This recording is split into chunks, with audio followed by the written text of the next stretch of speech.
Bonaduce, life coach. Danny Bonaduce, life coach. He was a Hollywood star when he was just a kid. Call now, 800-252-1025. Hey, did she just say call now, 1-800-252-1025? I think I so. said call now. What number do they call, Will? 800-252-1025. Why would they call that number? To talk to the life coach. He's going without a script and everything. Look at him go. 1-800-252-1025. Also, we take your emails if you're a little shy or anything. You can email us, lifecoach@kzok.com. That's lifecoach@kzok.com. And it's brought to you by? Oh, thank you very much. It is brought to you by our pals at Goldberg Jones Divorce for Men. Call 1-800-DIVORCE. Yes, so call us now at 800-252-1025 or email your problems. Danny Bonaduce can help you. I can. Just make the call. We have an email from Amanda in Issaquah. She said, I've been taking care of my mother since my father passed 5 years ago. She's always been there for me, and I love that I can be there for her now. My problem is that I met a wonderful man about a year ago. He lives 3 states away. We've been talking about marriage and me moving to his location. He has a thriving business, so it would be impossible for him to move to me. But my mom doesn't want to move, and I don't want to leave her. What should I do? I'm torn. Well, there's a couple of things you can do. And first of all, you're a good kid. Your mom was, in fact, there for you. You got to do what you can. My mom's now 90 years old, although still up and going like a crazy person. But, you know, they delivered for you. And it's a good thing that you know I have to deliver back. The time has come. But let's not sacrifice our lives. There's no reason to do that. There's always some kind of agreement that can be made. One is you get her some live-in help, or what's going on in a friend of mine's life right now, assisted living, a convalescent type home. My father lived out his last days, and I'm talking his last decade. It wasn't like we put him there and said, here, vanish. This was a nice place. He lived with, I guess 5 or 6 people, and they would change him during the day, and he had all his needs met. So there's a bunch of different things that you can do, and you'd be surprised how inexpensive it can be, and you'll sleep well. You do your due diligence and make sure they're going to be well taken care of. You talk to some of the other people there. So the first thing I say is put her into one of those homes, and, you know, it just sounds so negative, put her into a home, but it's not. It's the best thing. There's no way that you can give the kind of care that the people that took care of my dad were giving. There's, you know, a group of them. They work in shifts. They're very friendly. Everybody knows everybody's names. They sit around and watch sports with each other, or whatever it is that your mom is into. But that'd be, I'm going to just stay with that. There's the answer to your question. Put them in a convalescent home that, you know, deals in friendships more, and make sure they get their meds, and make sure they get rides to their doctors and things like that, and you'll stay being the good daughter, and you'll be able to come out and visit 2-3 times a year to let your mom know you're still there for her. You're a good kid, so sleep well. 800-252-1025. That's the number to call for Danny Bonaduce, Life Coach. Peter in Seattle, you are on with the Life Coach. Hey, man. Hi, this is the first time caller. Yeah? And my I got a twin brother who passed away. Yeah. And my dad passed away too. Okay. Thank you. And my dad passed away too, and April 14th it's our birthday. Mm-hmm. And I feel sad about it all the time. And what do you feel sad about, Peter? I don't know. I don't know why I feel Well, sad. you feel sad it's the anniversary of your dad's death? Yeah. How long has it been now? How long has it been since your dad passed? Well, my dad passed away in about 80, and my twin brother passed away in 95. Okay, when you talk about being sad on the anniversary of his death, are you debilitated, meaning do you not function real well, or do you just feel sad because it's the anniversary of your dad's death? Well, I feel sad. Well, I feel sad about my anniversary of my dad's death and my brother. Here's what you got to do, Peter, and I'll tell you that you're a good kid, but life isn't supposed to be always happy. You know what? I wasn't even there for it. I'm just thinking of anniversaries. December 7th, they bombed Pearl Harbor. Boom. Every December 7th, I think about that. I think it's okay that you feel bad on the anniversary of your dad's death. It's you know, I don't think you should get so caught up in it that you can't work and you can't do things. But the fact that you wake up in the morning and it's June 7th again, and this is the day my dad died, I'm unhappy. That's completely normal and good. Don't think you're different from everybody else. You just said, I asked you. You're still going to work. You're doing what you're doing, dealing with friends. It is okay to feel sad on the anniversary of your dad's death. 800-252-1025. Call that number now if you've got a problem that you need some help with. Danny can help you. And remember, if you need to change your name or be anonymous, that is certainly welcome. Anna in Everett, you're on with the Life Coach. Hey, Anna. Hey, good morning. What's up? Well, my husband and I are both in recovery. Right. And we've taken in my brother, who is an alcoholic and is actively drinking. Right. And How much time you got? I have 17 years. Wow. And my husband has 18. Wow. I got 3, and I can't believe I got here. Congratulations. Thank you Keep very it up. much. I appreciate it. The problem that I'm having is my brother is my older brother, Right. and he is kind of trying to take over our house Yeah, he is. and thinks that, it's his place now, even though we've taken him in. He doesn't work. It's kind of a stress for me, and I'm wondering, I don't want to kick him out because he's lived under a bridge before, but I don't know how to tell him, this is our house, we've taken you in, and you kind of need to abide by our rules and not drink here. Does he drink in your house? Yes. How do you not punch him in the face, Anna?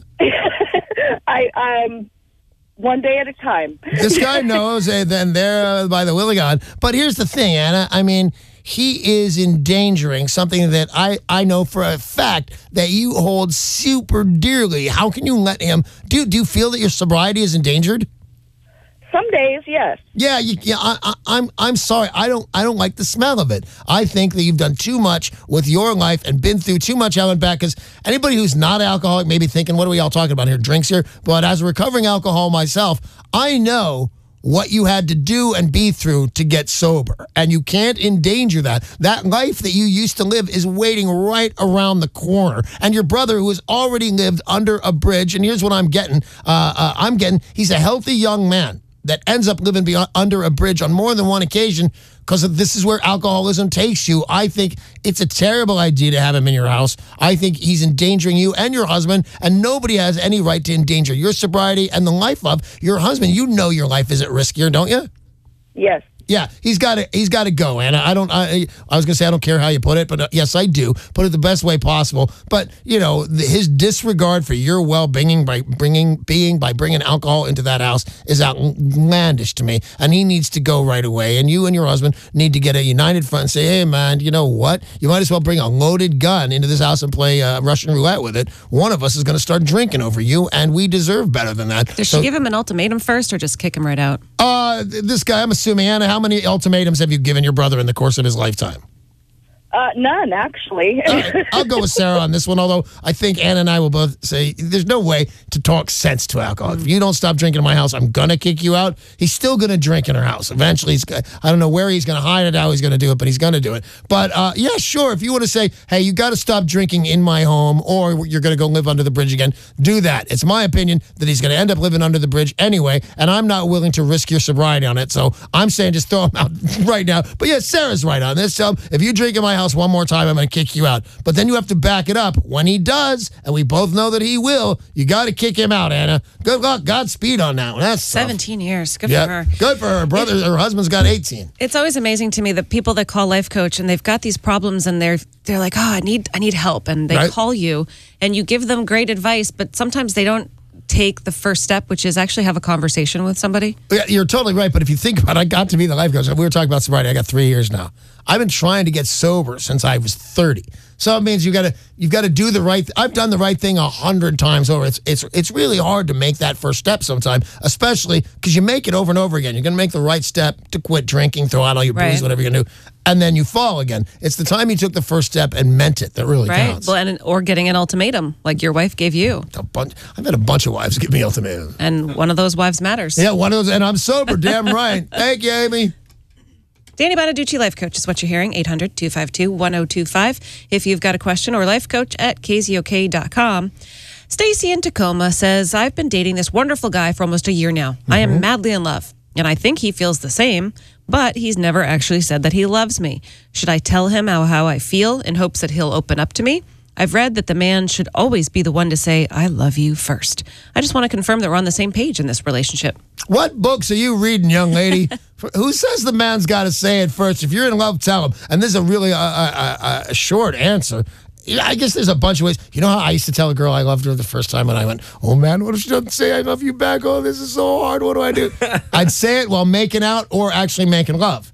And then if you go, I love you, and you don't hear it back, just pretend that didn't happen. It's too horrifying. But yeah, you absolutely tell him how you feel. And I'm sure that you're right to love this guy. You know, I can only get what I get over the email, but I think you're a sensible young lady, and that he's in love with you. And he's just one of those people that, you know what he's going to say? If you ask him, do you love me? I think he's going to go, of course, and kind of look at you like you're crazy. I think he's a little bit out of line and not telling you if that's the way he feels. He should. But when you say, you know what, I've got all these feelings for you. Do you love me? I think he's going to look at you like you've grown a second ahead and go, of course I love you. How do you not know I love you? Should she just say it first? So you don't believe that the man believe should the say guy's it got first? to. I think men should open doors and pay the check. Aside from that, but guys got to say I love you first. Who cares who says it? Everybody, as long as he says it, that would be the disastrous. If you go, I love you, and he says, oh, this is the big one that I hate. He says, thanks. Don't say things. You should even lie and say I love you too. People hold out on the I love you. It's always so hard for me to not say it. You get all those feelings running around in your body. And then, if the night went really, really, really well, oh my eyes, there she is. I'm gonna say it right there. I'm gonna say either how much or I love you. One of the two. You've been with Becky for like 3 days. If you start telling her that, then there's trouble. Have you seen Becky? I tell her I love her. We've got time for another email on Danny Bonaduce, Life Coach. This comes from Joan in Seattle. My husband has a problem with jealousy. He gets so angry when anyone, man or woman, gives me a compliment. He also won't say it, but he hates it when I go out with my girlfriends. When I'm out, he constantly is texting to see what I'm doing and where I am. I've given him no reason to feel this way. He's a great husband and a great father, except for this one thing.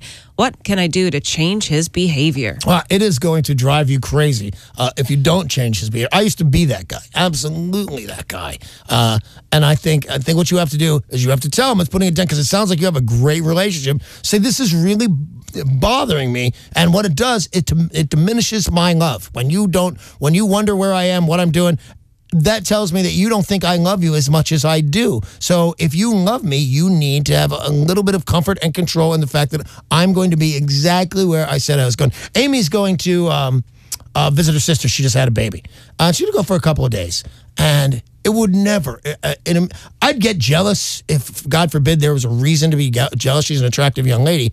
But it never occurs to me she's doing something she shouldn't. She's doing something wrong. That's so, it's bad for a relationship to do that. You should sit down and have a grown-up talk with him, because it sounds like he's a great and reasonable guy, and he will listen to reason. So you need to tell him right away, because that is going to do a lot of stuff to your relationship that you don't want. All right, let's talk with Derek in Tacoma. Derek, you're on with Danny Bonaduce.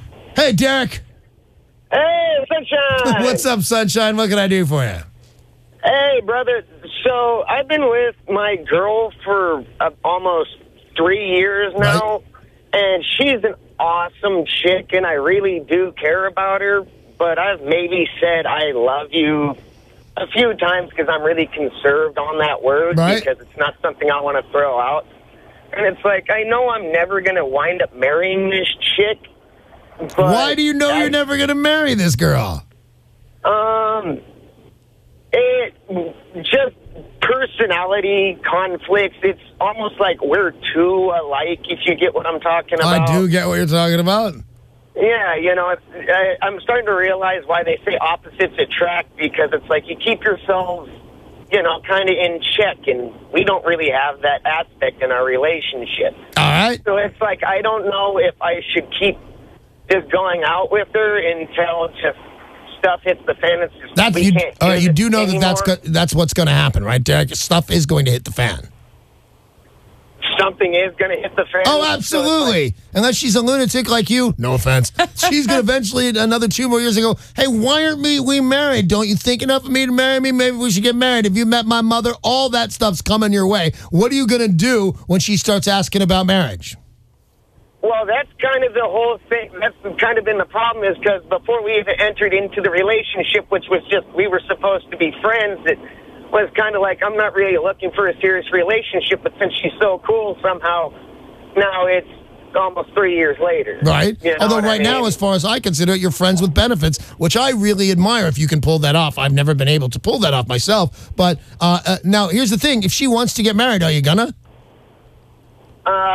No. So if she says, Derek, I love you and everything, but we have to take this to the next step. It's time to get married. You're going to say you're going to break up with her?